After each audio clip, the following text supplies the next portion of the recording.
Hello, welcome in right property search. ये एक training video है। जो लोग फ्रेशर्स हैं या रियल एस्टेट के बारे में कुछ नहीं जानते या बिखरा हुआ कुछ जानते हैं, उनके लिए एक कोशिश करी गई है एक पीपीटी बना के उन्हें हर उस पहलू से इंट्रोड्यूस कराना जो रियल एस्टेट के लिए इम्पोर्टेंट है। तो बेसिकली ये बिजनेस डेवलपमेंट एग्जीक्यूटिव्स के लिए है, चाहे वो अपना काम करना चाहें या अपनी एजेंसी रन करते हों या अभी अभी हमारे साथ एसोसिएट हुए हों। तो उनके लिए ये फर्स्ट स्टेप है इन चीज़ों को समझना। चलिए आगे देखते हैं। तो ये कंप्लीट ट्रेनिंग गाइड है। इसमें basic fundamentals, processes, best practices, real estate की वोकेबलरी क्या है, कौन सी टर्मोलॉजी, कौन सी स्लैंग्स यूज़ किए जाते हैं, कोशिश करेंगे उन सब चीज़ों को कवर किया जाए। राइट। मेरा नाम है योगेश झुलका और मैं आपको हर स्टेप पे गाइड करूँगा, हेल्प करूँगा। तो सबसे पहले हम बात करते हैं introduction of real estate industry. Sector definition ये है कि real estate land properties including आपका रेजिडेंशियल लैंड्स जितनी तरह की होती हैं, कमर्शियल, रिटेल, हॉस्पिटैलिटी सेगमेंट्स, और इंडिया का सेकंड लार्जेस्ट एम्प्लॉयमेंट जनरेटर है आफ्टर एग्रीकल्चर। तो इसके अंदर बहुत स्कोप है काम करने का। रेजिडेंशियल सेगमेंट के अंदर आपका apartments, flats, villas, plots, independent houses self use और रेंटल इनकम के लिए यूज़ किया जाता है। 65% मार्केट शेयर है इसका, और बहुत डिमांड रहती है हमेशा इसकी। कमर्शियल सेगमेंट है। कमर्शियल सेगमेंट में रिटेल शॉप्स आ जाते हैं, कॉरपोरेट ऑफिस स्पेसेस आ जाता है, वेयर हाउस आ जाता है, इंडस्ट्रियल प्रॉपर्टीज़ आ जाती हैं। Office leasing reach 63 plus million square feet in 2025। और इकोनॉमी इम्पैक्ट क्या है कि $1 ट्रिलियन का ये मार्केट, इतना बड़ा मार्केट है इंडिया का, और जीडीपी कंट्रीब्यूशन इसका 13% है। Right, which is huge. After agriculture यही काफ़ी बड़ा एरिया आता है। रेजिडेंशियल कवर करता है apartments, flats, villas, independent houses and residential plots. Commercial cover करता है office spaces, retail shops, warehouses and industries. Right. Residential में बायर का पर्पस क्या है? Self occupancy for family living या रेंटल इनकम। इसके ये दो यूज़ होते हैं, या वो खुद रहता है या वो रेंट पे चढ़ा देता है। इसमें बायर में होता है बिजनेस ऑपरेशंस हो गया, रेंटल लीड हो गया, लॉन्ग टर्म लीज हो गया। जैसे हमें पता ही है कि कई जगह पे जहाँ अच्छी सोसाइटीज़ और बड़ी सोसाइटीज़ हैं, वहाँ पे जो कमर्शियल स्पेसेस हैं, तो जहाँ पे बैंक खुले हुए हैं या फूड कोर्ट्स बने हुए हैं, तो ये काफ़ी बड़े टाइम के लिए लीज पे लिया दिया जाता है। Right. Real estate is a trust based industry. इसमें जो सबसे पहली जीत है, जो सबसे पहला काम है, जो कोशिश करनी है, वो ट्रस्ट बिल्ड करने की करनी है। क्योंकि हाई टिकट ट्रांजैक्शंस होते हैं। इसमें हाई टिकट का क्या मतलब होता है कि कोई भी छोटी से छोटी डील 30-40 लाख रुपए से स्टार्ट होके and goes in 10, 20, 50, 100 crore. Right. तो प्रॉपर्टी की रेंज बहुत बड़ी है। तो जब ये हाई टिकट ट्रांजैक्शंस होती है तो उसमें trust is very important factor. और लॉन्ग डिसीजन है इसमें, जनरली 2-3 महीने से लेके 6 महीने 8 महीने तक डिसीज़न लेने में टाइम लग जाता है। क्योंकि ये लाइफ टाइम डिसीज़न होता है। ज़्यादा से ज़्यादा एक बार, दो बार, 5 बार, इससे ज़्यादा कौन ही डिसीज़न लेता है, कितनी ही प्रॉपर्टीज़ हम खरीदते हैं। राइट।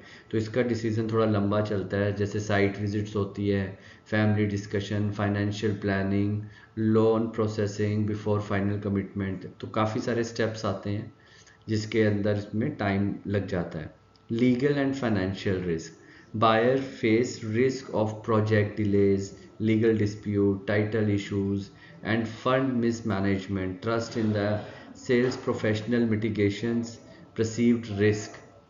अब गवर्नमेंट ने काफ़ी, हम इसके आगे इसके बारे में आगे पढ़ेंगे, गवर्नमेंट ने काफ़ी कंट्रोल कर लिया है इस चीज़ को। जो रेरा एक्ट 2016 में भारत सरकार लेकर आई है, इसके बारे में बात करेंगे। Credibility and transparency. Successful business development executives build long term relationship through honest communication, market expertise and consistent follow through on commitments। Knowledgeable बनना बिजनेस डेवलपमेंट एग्जीक्यूटिव के लिए बहुत इंपॉर्टेंट है। कम्युनिकेशन को ट्रांसपेरेंट रखना, डिलीवरी के बारे में जो प्रोमिसेस आपके दायरे में है सिर्फ वही प्रोमिसेस करना, हवाई बातें ना करना, जो चीज़ कंफर्म ना हो या 3 महीने 6 महीने 1 साल बोलने में क्या ही जाता है। किसी का हार्ड अर्नड मनी है, किसी ने इन्वेस्टमेंट करना है, अपनी लाइफ टाइम की सबसे बड़ी इन्वेस्टमेंट करनी है या एक अच्छे अमाउंट की इन्वेस्टमेंट करनी है, तो वो ट्रस्ट जो आपके दायरे में आप उसी को गारंटी और प्रॉमिस करो। जो आपके दायरे में नहीं है, आपके केआरए में नहीं आता, उसके लिए कोई भी इधर उधर की बात ना करी जाए तो अच्छा है। और प्रायोरिटाइज करें कस्टमर इंटरेस्ट के बारे में। ये कहने में प्रॉब्लम नहीं होनी चाहिए कि let me get back to you on this, let me have a full clarification and transparency from my seniors, then I'll get back to you। Her property को खरीदते बेचते समय ये सोचना है कि या आप ले रहे हो या आपने बेचनी है, तो आप किस किस पहलुओं को ध्यान से देखेंगे, किस किस पहलुओं के बारे में सोचेंगे, ये सबसे इम्पोर्टेंट पॉइंट होता है। कस्टमर की जर्नी क्या रहता है? सबसे पहले डिमांड जनरेट होता है, लीड एक्विजिशन होता है कि जो ढूंढ रहे हैं एक पर्टिकुलर प्रोजेक्ट। अगर हम नोएडा की बात करें, किसी पर्टिकुलर सेक्टर में अगर कोई प्रोजेक्ट आया हुआ है तो वहाँ पे कौन लोग इन्वेस्ट करेंगे, उसकी लीड जनरेट करना, फिर कस्टमर के साथ इंटरेक्शन करना, क्लाइंट इंटरेक्शन करना। फिर प्रॉपर्टी एक ऐसी चीज़ है कि जो कोई भी ऑनलाइन खरीद या बेच नहीं पाएगा, उसके लिए विज़िट करना होगा, देखना होगा, समझना होगा। तो साइट विज़िट एक काफ़ी बड़ा स्टेप रहता है, क्योंकि जब चीज़ें टेंजिबल वो देखते हैं, अपने सामने फिजिकली बनते हुए देखते हैं, तो एक अलग कॉन्फिडेंस देता है, राइट। फिर यस, कुछ नेगोशिएट होते हैं, फाइनेंशियल टर्म्स बनती हैं, कब पेमेंट करनी है, कैसे करनी है, क्या क्या होगा, उसके बारे में बात होती है। फिर बुकिंग करी जाती है, डॉक्यूमेंटेशन किया जाता है, फिर पोजेशन मिलता है और आफ्टर सेल सर्विसेज शुरू हो जाती हैं, right. As a business development executive site visits तक आपका रोल बहुत इंपॉर्टेंट है। उसके बाद सीनियर्स हैंड होल्ड सपोर्ट करते हैं, नेगोशिएट और बुकिंग पोजेशन तक कस्टमर को आगे तक लेके जाने के लिए। Step by step real estate sales journey क्या रहती है? क्वालिफाइड लीड को क्वालिफाई करना, रिक्वायरमेंट एनालिसिस करना। कोई भी आप ये सोचो कि आपका प्लॉट बहुत अच्छा है अकॉर्डिंग टू यू, या आपका प्रोजेक्ट है या आपको सेल करना है, आपका टारगेट है, तो उस फ्लैट के बारे में बात करते रहिए। सर बहुत अच्छा है, वेंटिलेशन है, ये साइज़ है, ये डायमेंशंस हैं, यहाँ से सूरज उगता है, डायरेक्ट सनलाइट आती है, इसमें शाफट है, इसमें हमने बहुत अच्छे अच्छे इसमें इंटीरियर डेकोरेशन बहुत अच्छा करके दे रहे हैं। ये इतना करने की ज़रूरत नहीं। सबसे पहले आपको कस्टमर की रिक्वायरमेंट क्या एनालिसिस करना है कि सर अपने लिए देख रहे हैं, रेंटल इनकम जनरेट करने की देख रहे हैं, आपका पर्पस क्या है, या सिर्फ आप इसको पहले बाय करेंगे, जब पोजेशन के आसपास आप इसको रीसेल कर देंगे, just you want to quit after making some profit और some benefits. Project shortlisting करवाना उनको कि अच्छा अगर आपका ये रिक्वायरमेंट है तो आप इस प्रोजेक्ट में नहीं, आप इस प्रोजेक्ट में इन्वेस्ट करिए। साइट विजिट कोऑर्डिनेशन करना कि वहाँ पे उस प्रोजेक्ट को कौन सबसे अच्छा समझा पाएगा, दिखा पाएगा और कस्टमर की सारी क्वेश्चंस को आंसर कर पाएगा, वो साइट विजिट में होता है। प्राइस एंड पेमेंट डिस्कशन करना, इसकी पेमेंट कैसे जाती है, कैसे करनी है। कई बार कस्टमर्स आते हैं कि नहीं नहीं, हमारे को तो 3 साल 4 साल लंबा कंस्ट्रक्शन लिंक प्लान चाहिए, जिसको हम आराम आराम से पेमेंट करते रहें, हमें लोन में नहीं जाना अभी। कई कस्टमर्स कहते हैं मुझे तो रेडी टू मूव इन चाहिए, मुझे तो कल शिफ्ट करना है या विद इन अ मंथ और 2 शिफ्ट करना है, उसका क्या प्रोसीजर है। तो लीड क्वालिफिकेशन कि हाँ ये एक ट्रू बायर है, इसके पास ये बजट है, ये इतनी जल्दी इसको स्पेंड करना चाहता है, इसकी फिर उसकी रिक्वायरमेंट की एनालिसिस करना, उसके लिए प्रोजेक्ट शॉर्टलिस्ट करना, उसको साइट विजिट कोऑर्डिनेट करना, उसके लिए क्या प्राइसेस हैं, क्या पेमेंट्स हैं, उसको समझना, तब जाके आपकी डील क्लोज होती है और आप फिर बुकिंग अमाउंट कलेक्ट करते हैं, राइट। नेक्स्ट है role of a business development executive. आपका केआरए क्या है, रजिस्ट्री दिखाना, ये सारे काम आपके पोर्टफोलियो में या आपके केआरए में नहीं आते। आपका क्या काम है as a business development executive? Lead handling and qualification. Lead handling and qualification का मतलब हुआ कि आपको डेटाबेस दिया गया है काफ़ी सारा, और आपको उसमें से कौन जेन्युइन बायर है और उसको आइडेंटिफाई करना, उसे लीड हैंडलिंग, और उसको क्वालिफाइड लीड कहते हैं कि हाँ ये जेन्युइन बायर है, ये इससे 2 बार 3 बार बात हुई है, उसका एक ठीक ठाक बजट है। कई बार हम बात करते हैं तो बजट कहते हैं जी मेरा तो 10 लाख का बजट है, दिलवा दो। कोई 3 BHK 4 BHK दिलवा दो। तो कोई कहता है जी मेरा 1 करोड़ का बजट है, तो आपकी लीड क्वालिफाइड हो गई कि ठीक है 10 लाख जो फ्रंट पेमेंट कर सकता है, इसे हम क्या दे सकते हैं। तो सर आपका 10 लाख का ही बजट है या आप लोन लेके 1 करोड़ तक जा सकते हैं। तो ये एनालिसिस करना, और एक दूसरी तरफ कि भाई सीधा मेरा 1 करोड़ का बजट है, I can pay any time, तो उसको वो लीड का जो डिफरेंस है उसे लीड हैंडलिंग एंड क्वालिफिकेशन कहा जाता है। क्लाइंट कम्युनिकेशन, क्लाइंट के साथ आपकी एक बार बात हुई, फिर आपने साइट विजिट के लिए प्लान किया, वो जॉब करता है कि बिजनेस करता है, उसके साथ कैसे कम्युनिकेट करना है, वो कितना सोफेस्टिकेटेड है, कैसे उनको मैसेज करना है, व्हाट्सएप करना है, किस टाइम बॉदर करना है उन्हें, राइट। साइट विजिट पे कोऑर्डिनेशन करना कि कब आ रहे हैं, कब जा रहे हैं, कितने बजे, कौन उन्हें अवेलेबल होगा, कोई और नहीं होगा तो आपको वहाँ पे पहुँचना इज़ रिकमेंडेबल, राइट। सीआरएम पे अपडेट करना है। CRM is a customer relationship management. किस लीड से कब बात हुई, क्या बात हुई। कई बार जनरली कस्टमर्स कह देते हैं कि यार मैं नेक्स्ट मंथ आऊँगा तो मैं विज़िट कर लूँगा, नेक्स्ट वीक आऊँगा तो विज़िट कर लूँगा। तो आपको कोई अपना एक ऐसा टूल, एक ऐसी एप्लीकेशन होनी चाहिए जो आपको टाइमली रिमाइंडर कराए कि आपकी कस्टमर से क्या बात हुई थी, आपने क्या चीज़ प्रपोज किया था, और अब इन्हें कब कॉल बैक करना है। So CRM is playing a very vital role in your entire processes and to get matured leads.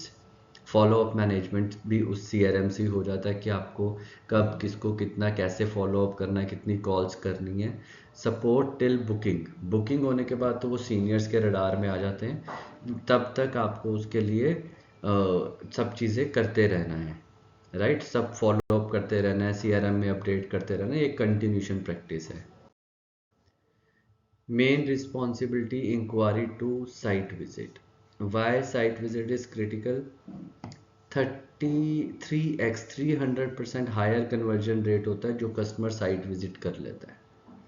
300% triple chances बन जाते हैं, और या वन साइड हो जाता है कि हाँ लेना है या नहीं, बिल्कुल नहीं लेना है, राइट। साइट विजिट एक क्लियर पिक्चर दे देती है, और आपको एक ये फर्स्ट टाइम ऐसा होता है जब आप कस्टमर से फिजिकली इंटरेक्ट करते हैं, राइट, जिससे ट्रस्ट बिल्ड हो सकता है, राइट, जिससे आपको कस्टमर की समझ आती है, क्योंकि फिजिकल अपीयरेंस में काफ़ी चीज़ें, बॉडी लैंग्वेज, कम्युनिकेशन सब क्लियर हो जाता है। 70% of buying decision are influenced by experiencing the actual property, ठीक है। Optimal window of scheduling site visit after initial inquiry is 48 hours. 2-3 दिन के अंदर अंदर आपकी साइट विजिट प्लान हो जाना चाहिए। Preparing client before visit, send project brochure, location map, key highlight areas, USPs, explain route and estimate time, travel time, confirm appointment 2 hours before, right. Coordination with team, inform site team about customer profile, ensure sample flat is open or presentable, coordinate with sales manager for pricing approval, arrangement of site scene vehicle if required, and also uh,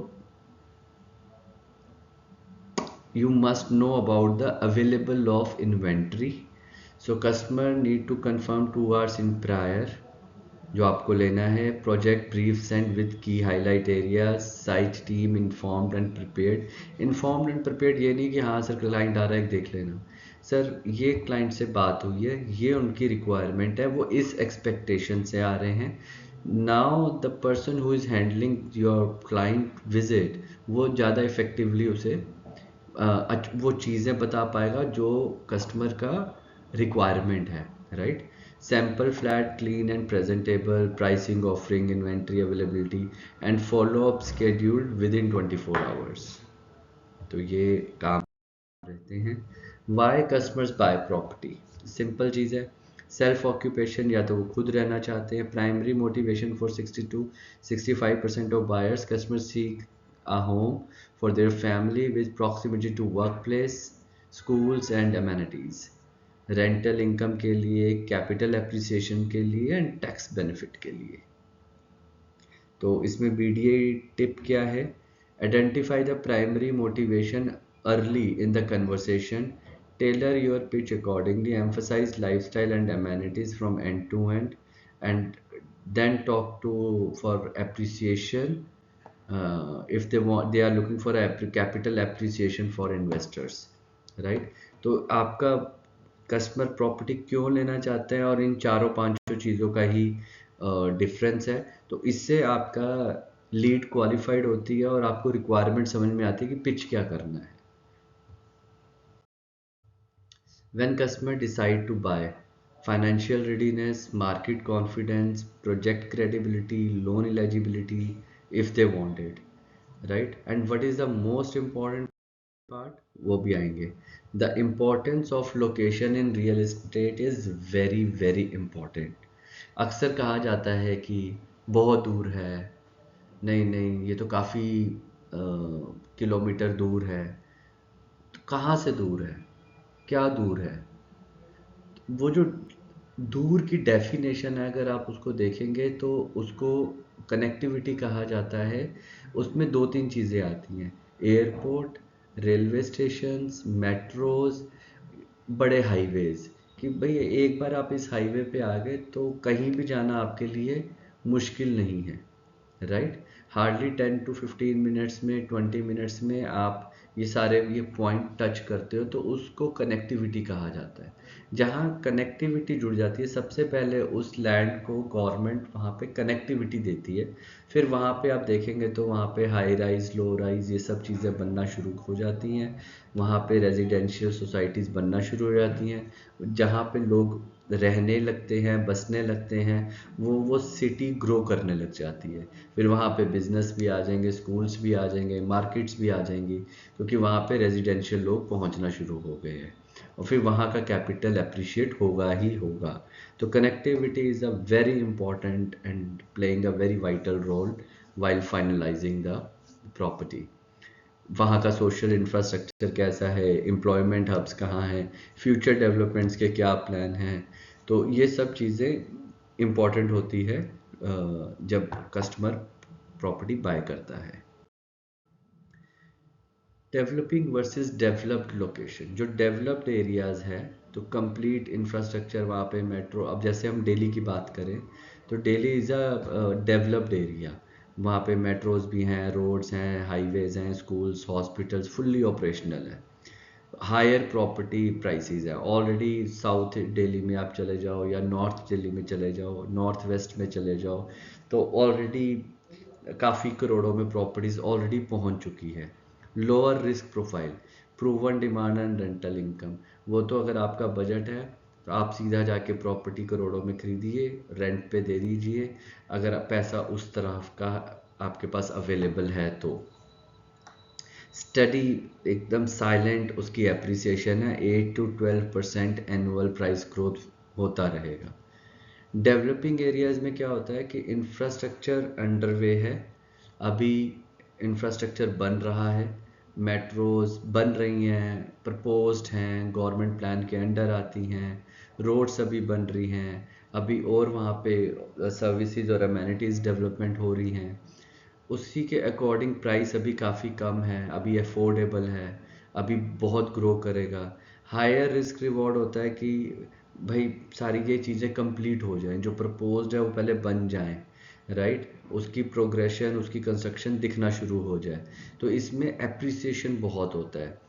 15 से 25% ये हम सब चीज़ें return में लिख रहे हैं, इसीलिए परसेंटेज को भी बड़ा धीरे से ध्यान रख के करा हुआ है। अदरवाइज मैंने अभी कई पॉडकास्ट सुने हैं, उसमें तो ब्लंटली कहा गया कि पिछले 20 सालों में इंडिया के हर एक कोने में 50% प्लस का एप्रिसिएशन हुआ है। 50x का एप्रिसिएशन हुआ है। तो ये बहुत बड़ी स्टेटमेंट है कि अगर आप 20 साल पहले आपकी इनकम क्या थी, 20 साल पहले प्रॉपर्टीज़ की क्या वैल्यू थी, आज ये सब कुछ प्रॉपर्टी सबसे ज़्यादा गुना बढ़ी है, राइट। तो ये डिफरेंस होता है डेवलप्ड और डेवलपिंग एरियाज में। Type of customer in real estate, एक तो एंड यूज़र होता है, जो पोजेशन, जिसका कंसर्न होता है पोजेशन मिल जाए, वो खुद उसने रहना है, उसे एंड यूज़र कहा जाता है, जिसने खुद ने रहना है, राइट। तो buy property for self occupation, primary focus is on lifestyle, amenities and proximity to workplace और स्कूल। पोजेशन उसको टाइमली चाहिए, कंस्ट्रक्शन क्वालिटी गुड होना चाहिए, सोशल इंफ्रास्ट्रक्चर आसपास लोग खुद रहने चाहिए। तो 60 to 65% मार्केट इसी चीज़ की है। 20 to 25% मार्केट है इन्वेस्टर्स की, जिसको प्राइस एप्रिसिएशन में उसको मेन उसका कंसर्न है, उसकी रिक्वायरमेंट है, रेंटल इनकम बनाने की है, ठीक है। अर्ली परचेज करके जब वो बिल्कुल डेवलप्ड स्टेज पे जा रहा होता है तो आप एग्जिट करने का, ताकि मैक्सिमाइज प्रॉफिट मिल सके। तो दिस इज कॉल्ड इन्वेस्टर। एक काफ़ी बड़ा होता है फर्स्ट टाइम बायर्स, राइट, वो जिसको लोन एलिजिबिलिटी भी चाहिए, लीगल प्रोसेसेस भी समझने हैं, हिडन कॉस्ट भी समझने हैं, वो is a new and he is a first time buyer होता है। उसे बहुत ज़्यादा गाइडेंस चाहिए होता है, हैंड होल्डिंग चाहिए होता है, उन्हें बहुत सारी चीज़ें नहीं पता होती, कि जो आगे आप लोग भी पढ़ेंगे देखेंगे कि पीएलसी क्या होता है, रजिस्ट्री में कैसे किसे पे करना होता है, कोई और आप एग्रीमेंट्स बनाते हैं उसे किस में पे करना है, राइट। तो उसको भी हम कवर करेंगे।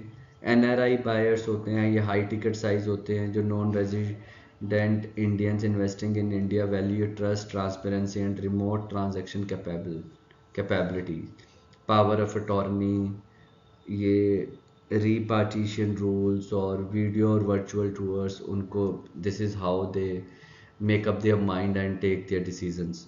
लोन डिपेंडेंट होते हैं, require home loan for 70 to 80% of property value, need assistant with bank tie ups and documentation, interest rate, eligibility criteria, disbursement timeline, ये भी बहुत बड़ा मार्केट है। 70% बायर इसी के ही होते हैं। एज ए बीडी आपको क्या ध्यान रखना है कि identify customer type in first 5 minutes. 3 4 5 minute की बात करके आपको आपका कस्टमर टाइप समझ आ जाना चाहिए। तो फिर आपको टेलर पिच कर लेनी चाहिए कि इसकी प्रायोरिटीज़ के अकॉर्डिंग बताई जाए। देन एड्रेस स्पेसिफिक कंसर्न करें कि आपका ये है तो इसको में आपको ये लेना होगा, ये लेना होगा। लैंग्वेज तो is always important for BDEs। Property buying process, property selection, price negotiation, booking amount, agreement to sell, loan sanctions, registrations and possessions। Property को मेजर कैसे किया जाता है, एरिया यूनिट्स किया जाता है, इसके क्या स्लैंग्स रहते हैं, square feet, square meter, square yard and in acres, right. तो ये सारी चीज़ें नीचे दिखाई हुई हैं। इसमें और भी चीज़ें हैं, वो मैं स्क्वायर मीटर्स जैसे international metric unit used in government documentation, RERA filing and some premium projects increasingly common in urban area, वो स्क्वायर मीटर में बात करते हैं। स्क्वायर फीट में which is easy to understand एक जनरल लोगों के लिए, जो ज़्यादा लार्ज बड़े एग्रीकल्चर लैंड या बड़े प्रोजेक्ट्स होते हैं उसमें हम एकर्स में बात करते हैं, राइट। दिल्ली, हरियाणा, पंजाब, उत्तर प्रदेश में स्क्वायर यार्ड या गज जिसे हिंदी में कहा जाता है, तो एक गज 900 स्क्वायर फीट का है, राइट। तो उससे उसको इवेल्युएट किया जाता है। एक गज 9 स्क्वायर फीट का है, 100 गज 900 स्क्वायर फीट का है, राइट। फिर इसमें ये बड़ा टर्मिनोलॉजी है कि कारपेट एरिया क्या होता है, बिल्टअप एरिया क्या होता है और सुपर बिल्टअप क्या होता है। तो इसको देखेंगे। Carpet area is net usable floor area of the apartment excluding external walls, service shaft, balcony and terrace areas, right? Includes all room, bedroom, living, kitchen, internal walls and partitions, bathrooms and toilets, exclude external wall, balcony, terrace, service shaft, common areas, right? Built up area में क्या आता है? Carpet area, external wall thickness, balcony and terrace, उसे built up area कहते हैं। Common areas, staircase, clubhouse, garden नहीं आता है। सुपर बिल्टअप एरिया में सब कुछ आ जाता है, राइट। बिल्टअप एरिया कितना बड़ा है, क्या है, उसमें सब कुछ कवर किया जाता है। फॉर एग्जाम्पल एक एग्जाम्पल समझते हैं। BSP is a basic selling price पर स्क्वायर फीट रेट है 5,000, सुपर बिल्टअप एरिया है 1200। तो आपका इसका कैलकुलेशन लिखा 60 लाख का आपका ये 3 BHK अपार्टमेंट है, राइट। अब ये समझना बहुत ज़रूरी है। लग्जरी सेगमेंट जिसका 15,000 पर स्क्वायर फीट का बजट है, वो एक लग्जरी सेगमेंट में आता है, which is like south Mumbai, central Delhi. अब तो नोएडा, ग्रेटर नोएडा, गुड़गांव भी इसमें आ रहा है। Premium segment is Gurgaon, Bangalore and other areas, जो 8,000 से 15,000 पर स्क्वायर फीट चार्जेस आते हैं। मिड सेगमेंट इज़ 4,000 से 8,000। अफोर्डेबल 2,000 से 4,000 स्क्वायर फीट। एडिशनल चार्जेस क्या होते हैं? PLCs, preferred location charges, right, जिसके अंदर ground floor, top floor, sea facing, park facing, pool facing, तो इस तरीके के प्रेफर्ड लोकेशन चार्जेस होते हैं। पार्किंग के लिए लगते हैं, एक्स्ट्रा पार्किंग चाहिए या पार्किंग कवर्ड है या नहीं है, वो सब देखना चाहते हैं, राइट। और मेंटेनेंस चार्जेस क्या है, कई बार क्लब मेंबरशिप चार्जेस क्या हैं। मोस्टली वन टाइम मेंटेनेंस तो डिपॉजिट होता ही होता है। जब आप प्रॉपर्टी बाय करते हैं उसके लिए एक पर्टिकुलर टाइम पीरियड के लिए, वो जब 100% जब तक कंप्लीट नहीं होता उसमें मेंटेनेंस चार्जेस ऑलरेडी इंक्लूडेड होते हैं, बट उसके बाद एक अमाउंट स्टार्ट होता है to maintain the building. GST segment है 5% to 1% agreement value, 5% is regular housing, 1% is affordable housing, ready to move 0%. GST applicable only on under construction properties, not applicable on ready to move with completion certificate. Stamp duty Delhi में जो average percentage है 4 to 6% of a total value of property. Maharashtra में 5% है, कर्नाटका में 5% है, तो state wise change होता है ये, right. Registration fees for legal transfer for ownership and sub registrar office 1% of property value, right. Important real estate documents क्या होते हैं? Allotment letter, agreement to sell, sale deed, completion certificate, occupancy certificate. BDE का role ये क्या है कि ये clear बताए अभी हम किस स्टेज पे हैं, राइट। पेमेंट प्लान्स क्या होते हैं? जो मोस्ट कॉमन और पॉपुलर रिकमेंडेड होता है वो customer linked, sorry, construction linked plan होता है, जिसे CLP कहा जाता है। 10% on booking, 10% on foundation, each floor slab for 10 to 15%, balance payment on possession. Down payment is a high upfront and high discounted and high, you know, easy to conclude, जो ready to move in properties में होता है कि आपने 10% booking दिया, 45 दिन में 80% दिया, पोजेशन पे 5% दिया and you shifted, right. Time link plan होता है, payments due to fix date regardless of construction progress, risky if builder delays. Booking amount 10%, हर 3 महीने में 20% देना है, पोजेशन पे 10% देना है। प्रेडिक्टेबल पेमेंट स्केड्यूल होता है, लार्जली जब ये गवर्नमेंट निकालती है तब ये ज़्यादातर स्कीम्स निकलती हैं। Government rules and policies, RERA है। RERA is amazing. ये मई 2016 में निकला था, bringing transparency and accountability of real estate sector.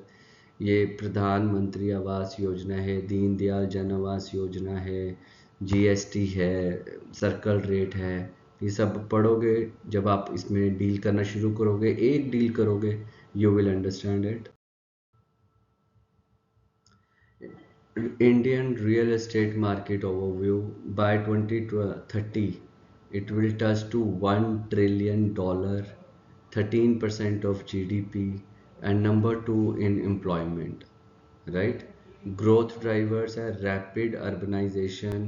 Construction आप देख ही रहे हैं, कनेक्टिविटीज़ आप देख रहे हैं, हाईवेज जितना बन रहे हैं, जितने एयरपोर्ट्स आ रहे हैं, इंटरनेशनल एयरपोर्ट्स आ रहे हैं, everybody is looking at India.